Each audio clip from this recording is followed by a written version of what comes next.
വെഞ്ഞാറമൂട് കൂട്ടക്കൊലപാതകത്തിലെ പ്രതി അഫ്ഫാനുമായുള്ള രണ്ടാം ഘട്ട തെളിവെടുപ്പ് പൂർത്തിയായി. പിതൃസഹോദരൻ ലത്തീഫിനെയും ഭാര്യ സാജിദയെയും കൊലപ്പെടുത്തിയ വീട്ടിൽ നിന്നാണ് ഇന്നത്തെ തെളിവെടുപ്പ് തുടങ്ങിയത്. മരണാനന്തര ചടങ്ങുകൾക്ക് ശേഷം വീട് പൂട്ടിയിട്ടിരിക്കുകയായിരുന്നു. യാതൊരു കൂസലുമില്ലാതെയാണ് നടത്തിയ ക്രൂരത അഫ്ഫാൻ വിവരിച്ചത്. 80,000 രൂപ ലത്തീഫിൽ നിന്ന് കടം വാങ്ങിയിരുന്നു. പണം തിരികെ ചോദിച്ച് ബുദ്ധിമുട്ടിച്ചുവെന്നും ഉമ്മൂമ്മയുടെ സ്വർണം വാങ്ങുന്നതിനും തടസ്സം നിന്നത് ലത്തീഫായിരുന്നുവെന്നും അഫ്ഫാൻ പറഞ്ഞു. ഇതാണ് ലത്തീഫിനെ വകവരുത്താൻ കാരണമെന്നാണ് അഫ്ഫാൻ പോലീസിനോട് പറഞ്ഞത്. ആക്രമണം തടസ്സപ്പെടുത്തുന്നവരുടെ കണ്ണിലെറിയാൻ മുളകുപൊടിയും അഫ്ഫാൻ വാങ്ങിവെച്ചിരുന്നു. അഫ്ഫാൻ മോഷ്ടിച്ച ശേഷം വലിച്ചെറിഞ്ഞ ലത്തീഫിന്റെ മൊബൈൽ ഫോൺ പോലീസ് കണ്ടെത്തിയിരുന്നു. അമ്മയെ കഴുത്തു ഞെരിച്ച് നിലത്തിട്ട ശേഷം ആദ്യം അച്ഛന്റെ അമ്മയെ കൊന്നു. അതിനുശേഷമാണ് ലത്തീഫിന്റെ വീട്ടിലെത്തുന്നത്. അഫ്ഫാനെ കണ്ട സാജിദ അടുക്കളയിലേക്ക് പോയി.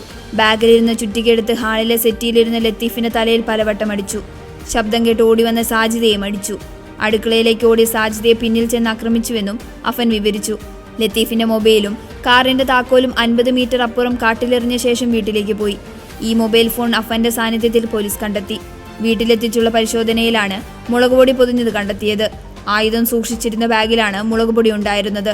കൊലപാതകം തടസ്സപ്പെടുത്താൻ ആരെങ്കിലും ശ്രമിക്കുകയാണെങ്കിൽ കണ്ണിലെറിയാനായിരുന്നു മുളകുപൊടിയെന്ന് അഫ്ഫാൻ മൊഴി നൽകി.